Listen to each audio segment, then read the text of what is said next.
Hi. Hey, how's it going? Very well. How are you? Nice. I'm chilling. Yourself? I did. Yeah, dope. How was your day? Day was good. Did some work things, did some personal things, and now we're here recording a podcast. Okay. So Yeah. How about yours? How about yourself? Work. I had work, and then this was supposed to start at 7. So I had a 6:30 meeting here because I had to rush here, make sure that I was ready. I was already here before my meeting so that I could, welcome you when you came. Yeah. And then I had another meeting. So you came in at around like 7:07. I had a 7:30 meeting, and then I forgot that, we hadn't gotten some things that we needed, and we rushed out, and we came back, and now we're here. A lot of things have brought us to this moment. Yeah. I remember the first time I saw you, I didn't think we were going to be doing this. I just noticed, there's this, I just saw you like amongst, a couple of other people. I was covering that event with Lagos Chops. She had this Bits and Bites event, and it was really good food. What did you think about the food? Lagos Chops. Lagos Chops. Shout out. Lagos Chops. So it was really good food. I covered the events. I didn't go there to eat, but that's how I've said it was really good food two times now. Yeah. But and that was how I remember seeing you in the video, seeing you a couple of times, and I noticed you have a good sense of style, and so that's how and then we're here. A lot of things have brought us here, but we're grateful. So usually we will drink wine. Ekene, you're joining me today. We went out to go and pick this bottle of wine together, me and Ekene, and he said that he likes reasoning. Do you want to show them what we got? So we have Blue Nun for like more of a chill vibe, because I think that's what we're here for. Yeah, we're relaxed. Chill, relax and converse a bit. Get to know each other a little. Because I don't think we know each other like that, but it'll be a good time. Yeah, should be. So do you want to? What are you celebrating today? What am I celebrating? I always say, you have to find a reason. There's always something. I'm always celebrating life. I'm always celebrating being one day wiser. I'm interesting. Always celebrating like another day not having the sun set on me, and whenever that happens, that's a good day. Okay, what do you mean by having the sun set on you? I feel like one day the sun will set on everyone, and that will be the last one. I don't know when it is. So, but it's also part of life. So you have to celebrate it too. It's more life affirming to celebrate things that we are kind of taught to kind of be scared of. So, like in general, I try to celebrate those things. I see. So. Yeah. So. Okay. No. I like that. So absolutely. You want to pop Let it? me crack this. Okay, and then while you do that, while you pour, open and so. What I am celebrating today. So I was saying what I am celebrating. So we'll probably cheers to that. But today, I want to celebrate. I just want to celebrate this moment or celebrate moments that I'm having. Let me not say just this moment. Somebody asked me the other day she said, "Are you happy?" And I hesitated in answering that question. And then she rephrased and she said, "Are you finding moments of happiness?" And I said, yes. I immediately responded to that. So, and she's like, yes, that's absolutely how to look at it. Sometimes it's difficult to see the full picture as a happy one or as a joyful one, as an excited one because of, all the other little things that are probably happening as well. But if you think about that, are you finding moments of joy, moments of happiness, I think it's important to just look for those moments, right? And be aware of them. So that's what I want to celebrate today, those moments of happiness, moments of joy. So we're cheering to that. Yes, salud. Thank you.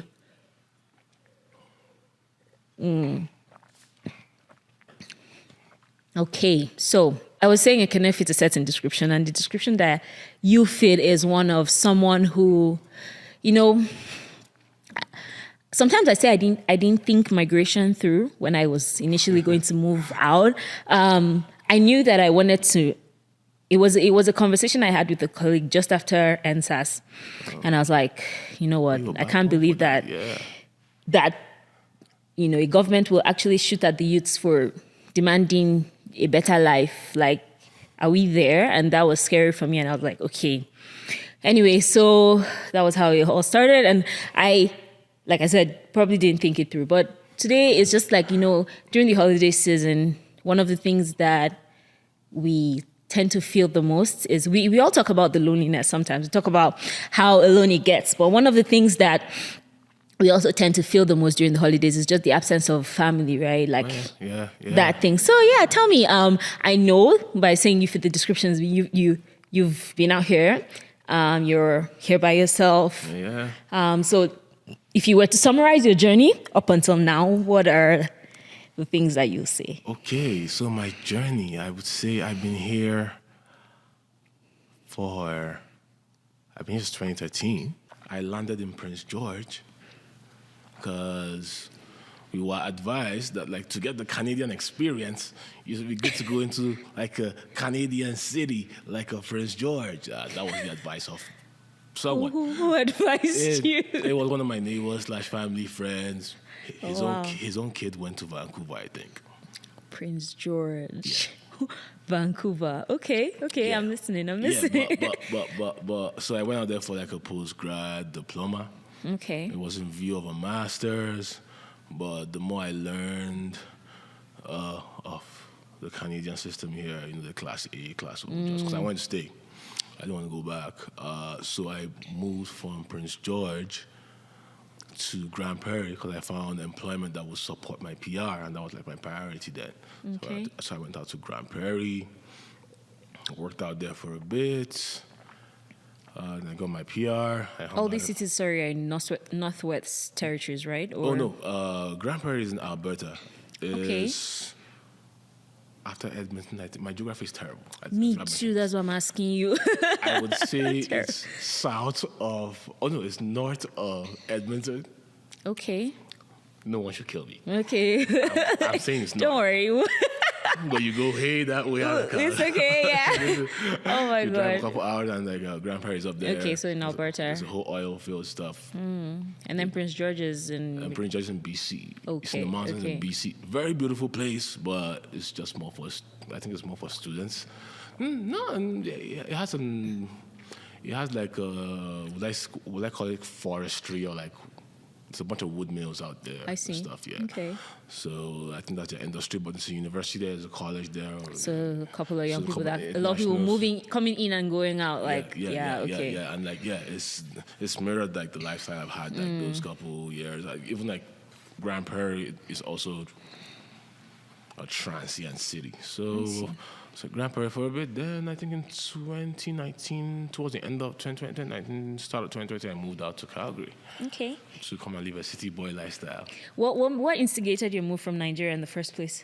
I would say, if I was going to brag, I would say like, I'm prophetic. Talk to me. And so this is around like 2013, 2012. Okay, so like good luck time. It wasn't even crazy then. But the kind of upbringing and my experiences from that age, around maybe 21, I kind of knew that like I didn't like it here. And you grew up in Lagos? I grew up in Lagos, but I went to uni in the north. Where in the north? Mina. Oh, okay. Niger State. Yeah, so I always kind of knew like it was nice. Like I yeah, like Nigeria is not for me. I just happen to be born here, like. Yeah, don't get me wrong. Like I love my family. I love my friends that were there. You can't party anywhere like in Nigeria. Like you will always. It's when you come out here you begin to understand that like you're kind of like an outsider no matter what. And you will never get that feeling here in Canada, only in spurts, like when you're in some places. That's that feeling of like being at home, you mean? Yeah. I can't describe it to people that haven't been to like a black country, for lack of. That's what my brain is saying now. but anyone that was born in Canada or like maybe they left Nigeria when they were little, it just feels like home. You know it's home. You know you belong here. But I always kind of thought like, I need to experience. I hadn't get like experience a different kind of education and experience a different kind of stability. And so I did it. So I did the jackpot thing, as we call it now. As we call it now, exactly, because I don't think it was giving. It wasn't called that at the time. Yes, at the moment. At that moment, it wasn't. Okay. But, then 2019 I moved down to Calgary, and I've been enjoying it so far. Okay. Yeah. So this is your 11th Christmas without family. You've been out here 2013 to 2024 is 11 years. Yeah. Have you visited for a dirty December since you left? No, I haven't. So 11 Christmases without family. Amazing. Anyway, before we get to that, because I feel like that's the whole thing, and that's kind of like what we are here, like what we, wanted to like just kind of like get into today. It's like it's the holiday season, Jennifer, I was talking about from Ekene. We were listening to her song. She just released this new nice Everyone Loves Christmas. On Netflix, everyone is all about, there's all this Christmas love stories. There's, people cook. It's just a festive season. The period is just end of year. Companies are counting all of their profits. Everyone is excited. There's parties everywhere. And at the end of the day, with all of that, there's still that, on those 25th, 26th, you come back home, or there's just, everyone carves out time for, that very intimate circle, family, brother, sister, whatever, right? And this is just my year 2. You're an Egbo in the game. You've been doing this. Like I was saying, so that's kind of like, what we wanted to go into. And I moved out here and just been 2 years now. So I can't remember, what did I do the first holiday? I know last year's I crossed over with a few friends. My friend had come from Ontario. I crossed over with them, but then during Christmas it was just, I don't even remember if I was probably just at home or maybe someone invited me to their house or something, just come and eat. So, but how have you dealt with all the emotions and tell me if you've even had any emotions before I assume. Oh, no. Contrary to popular belief, I am not a robot. Oh, yes. Really? I feel things too. Okay. But I've done this for so long. I know what not to do. I'm at a point with most things where I know what not to do, but I'm not even sure what. I'm not sure what the right thing is, but I know what not to do. I see. So what's gotten me through it mostly, and what's made Christmas is better for me is I know. I try to maintain routines. I try to say yes to more things. Almost like a summer too. You say you keep your calendar stacked with things that you want to do. Don't you think that's like an escapist method? On some level, yes. On some level, no. Okay. You have to practice escapism of some sort to survive in this world. Not to lie. You just have to make sure whatever your poison is not completely going to wreck you. So that's what I do. I keep my calendar full. I say yes to a bunch of things. Plan crossover things. Okay. If you are if you find solace in church, throw yourself in there. Involve yourself in carols. If you're into serving the community, you can volunteer in a bunch of places. Serve soup and all that good stuff. Yeah. You can, if your friends are scattered around the provinces or across even the continent, North America, you can set up things like a gaming tournament. I recently bought FIFA 24 because I'm going to gamble with some people. I'm going to take their money. Okay. So whoever can meet up virtually, I'll chat with my family as well. So a bunch of us. Yeah, you can even set up a potluck. Call whoever hasn't gone out. Hang out with them, have some beers. You're an expert at this now. Yeah. So I was in the beginning when you moved, you're I'm not coming back. One thing, did you you think through all of that? Okay, I'm going to miss all of these people, like not seeing them, your parents, your siblings, if I assume you have siblings. And Yeah, no, you won't think of all those things. Those are the furthest things from your mind. And it's like 2 years, 3 years in, you begin to realize, like, oh, because it's Christmas and it's quiet. There's no fireworks. There's no. It's cold. It's very like if you're not like if you're not in maybe Vancouver, it's cold. There's snow and it's dark at 5 4. 4 p.m. So it's dark. God help you if your job starts at like 6, so you leave for work in darkness and you come back in darkness. Exactly. That happened to me the first year. Leave in darkness, come back in darkness. I remember feeling like, yeah. And seasonal disorder is real. It is. Yeah, get yourself the lights. It is. I watched a video that I watched a video that I did. In fact, I go back and I watch my Instagram videos I do during winter. They're very different from the Instagram videos during summer, because somehow the ones during winter just have this, depressive, you're sweatered up, you're indoors. It just has that, I don't know, feel to it. So, but yeah, but so yeah, I think like especially we tropical children that know nothing of this. Your brain, my brain especially thinks the world is coming to an end.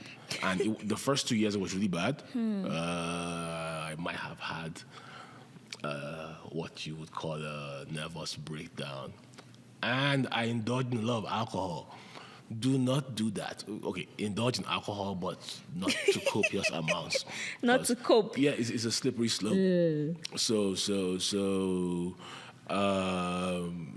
the first 2-3 years were very rough. So, and cold, and I didn't have a large enough network. And there's a time difference for Nigeria, so that shit is mad. See that time difference thing?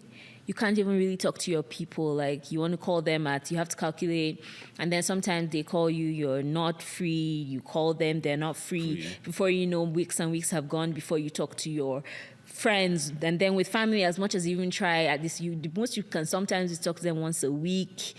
And it's just wild. Yeah. It's wild. It's one of those changes. It's kind of jarring a bit, unless you want to stay up at night, which is detrimental to your well-being. And I know people that are on the phone constantly, but I'm not like that.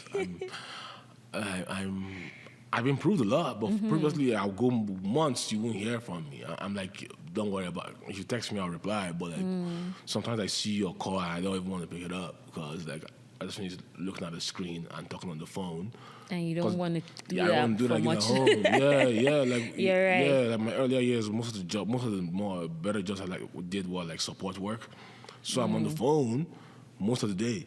I don't want to be I don't need the phone with my evening. I see what you mean. And sometimes the conversations, you just you can't even have deep conversations the way you really want to, because some things are more than the words, right? They're the body language, they're the actions. And sometimes I think about people who, well, like myself in very recent times, have been in long distance relationships, and just having to, you have to talk to this person, but even at that, you only get a few minutes a day, and you cannot fit in your whole day into how are you, have you eaten. I cannot necessarily describe to you how crazy cold it is, all the strenuous things that I'm going through, and it gets really, really draining, both on all ends. And it's just interesting to know, but we're going to switch up this conversation to the brighter side. Absolutely. Because as much as there is all of that, and you have, just done something, you've come through that pain, you've also described how, well, I don't know if pain is the right word, but just that moment of stress, that not stress, but a struggle. It's a struggling moment, and then you've come into, and I'm sure, like you said, now you know what not to do. So maybe you tell us what not to do, and a little bit of how I'm sure you've found family somewhat through the years, found people that have invited you over for dinner or said, oh, make sure you don't spend this day alone or things like that. So what has been the bright sides? Oh, the bright side is I've expanded my network. I've learned to, like I said in the beginning, like to say yes to more things apart from outside stuff, which I should kind of try to do more of that. Don't go out a lot. No, I go out a lot. I go out a decent amount. What do you mean by what do you mean by outside stuff? Like, I mean, like go out and like be in nature in the cold, or or even in the summer, or in the winter. In the winter, well? in the winter, okay. like okay. I'm trying to start. No, I'm trying to like maybe start going on maybe like wintry type hikes, and like I'm beginning to gather the equipment. But not a dangerous hike. Not those things that are in the wild. Something close to the city, maybe an hour away. Mm-hmm. I know, like, my parents in Grand Prairie where we like hung at people's acreages and stuff, and just were outside. It's better for your brain. Setting up potlucks and all that kind of stuff. And a lot of Nigerians leave as well, so that even makes Christmas trickier. But not all of us. They leave, like, you mean come here and then? Yeah, they leave for Christmas. Oh, I see what you mean. Yeah, they leave for Christmas as well. But and then also some people don't really come to settle. So sometimes, even when you've moved and you've kind of like found your space, like I feel like you who's been to Grand Prairie and been to, what's the name of this other place? What did you call it? Prince George. Prince George, exactly. And then now you feel, I think maybe like you've moved to Calgary, you've been here a couple of years, so you feel like you might have found your space, found your people, and then before you know, someone will tell you, oh, they are moving again, they're going somewhere else, they're going to another city. So it's like, okay, yet another, I might have found my own, thing, but like, life still goes on, people still keep. Oh, yeah. Yeah. What I would say to that is like,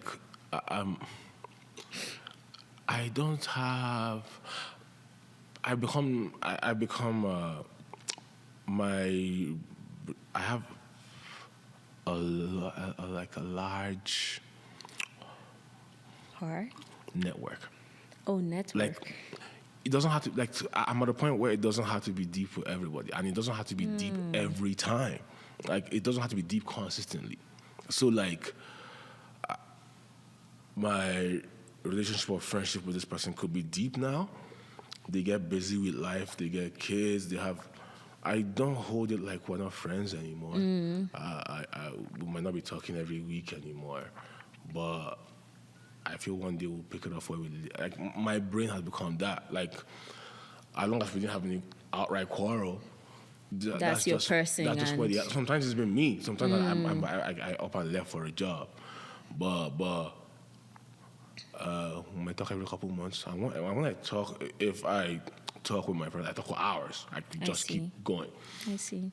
We might not talk again for 2 months, but if I miss him, I remember that. Maybe send him a message and we have all these things. Send them memes. No, absolutely. Those have helped. Those memes is like, I still think about you.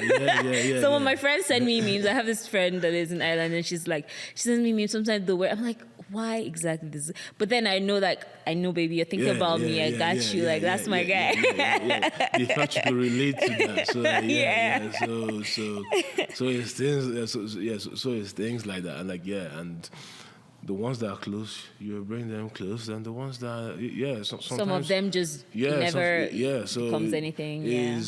I've learned to accept it. So I'm not really angry at it. It's just what life is. It's what life is. It's what life is. Yeah, you might come into an opportunity. You might get into a relationship. It's just what. Absolutely. It's just what it is. I think I agree with that. Like getting to this place. I remember being a child and just being very averse to change. I remember the first time my best friend moved and I was so distraught.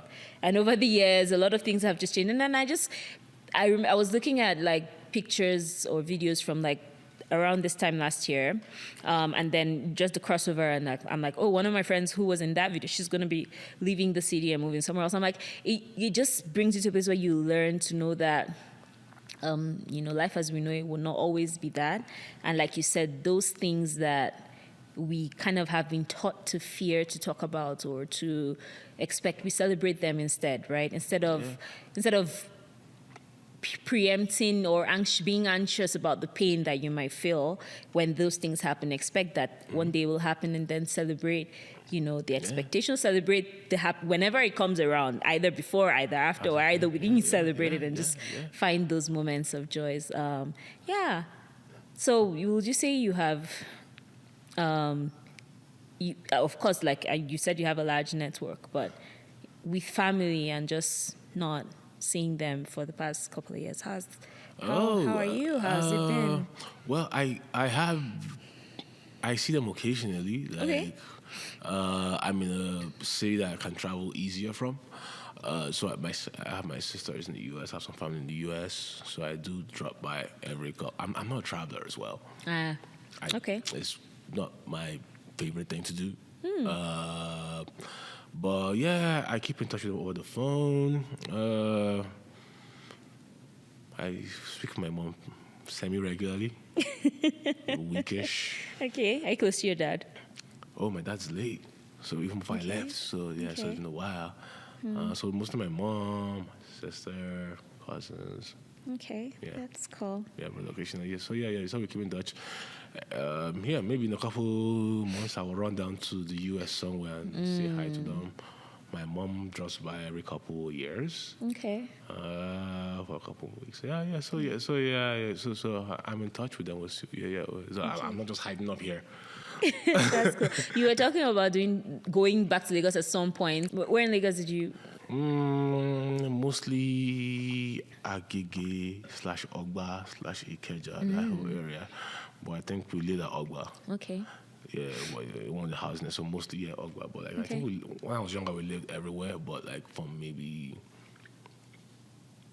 12ish, 13, I think we were like in the Ogba Gigi area. So So that's why I grew up in Lagos. So you were saying something about how when you move back, or when you visit, like you were saying something that you remember? Oh that I might not return. Like, or it might like I feel like I would just throw myself into the city. Like I want to do everything. I want to. Police will come and look for you. Where this boy get lost?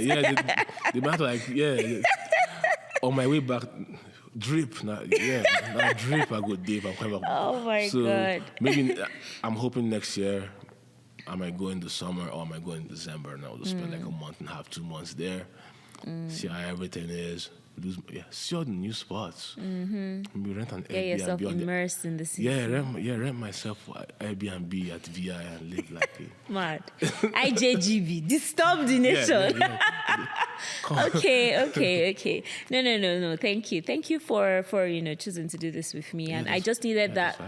Sometimes maybe I think I needed that closure for myself. Sometimes you feel like, you're going through stuff, and it just helps to talk to someone who has gone through the same thing, who's experiencing the same thing, and just see how they see the light. Sometimes the way someone looks at the world, if you view your own world through like that mindset, it just helps you loosen up and understand that it's okay. When we're younger, we read all these books and we think that life is all forever after, and they lived happily ever after. But you will live happily ever after. It's just that it might not be with that group of people or in that way you have envisioned it to be, right? They say 20 friends will not play together for 20 years, and it's true across every area of your life, right? So before we go, as usual, tell me, we're gonna switch. We're gonna be thankful. There's 10 things we're grateful for. Period. So you go first. What are you grateful for? I'm grateful for life. Okay, life is one. We're gonna make it one sentence so the Sam doesn't kill us. You're grateful for life. I am grateful for music. I'm grateful for health. I'm grateful for sleep. So I'm grateful for the company of good friends. I am grateful for new relationships. I'll say I'm grateful for my family. I am grateful for Christmas. Yeah. I'm grateful for the new year. Nice. I'm grateful for all the food I'm going to eat this season and all the drinks and all the places I'm going to go to. How come we got to 10? I really don't know. Say one last one. Say one last one. One last one Done. that Yeah, I'm yeah. grateful for. The Diamond Podcast. Woo, woo, woo. Amazing. Yeah. No, that's a good one. That's a good way to end. Thank you, guys. Thank you for coming, Ekene. I really love your spirit. Thank you for being here. Guys, Ekene is an audio engineer. Audio right? engineer, IT guy, occasional musician. Nice. Follow me at Egbongram on Instagram. Okay. Reach out to me. Okay. And Happy New Year to my friends. Absolutely. Merry To the Christmas. family. Happy to New Diamond Year, guys. Podcast, Thank you so all that much. good Thank you stuff. so much. I think I wasn't wrong about your energy, when I met you that first time. So it's good to meet you. And I appreciate you as well. we need an affirmation from you. So, like just something, what do you say to yourself to remind yourself to stay grounded, to keep going? In this moment, how are you feeling? Like, so what are you telling yourself to beef yourself up? Just give yourself ginger.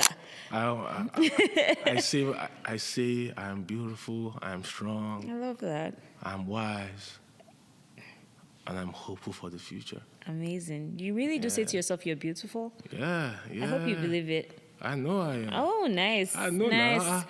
I like a man that can call himself beautiful. Isn't that nice?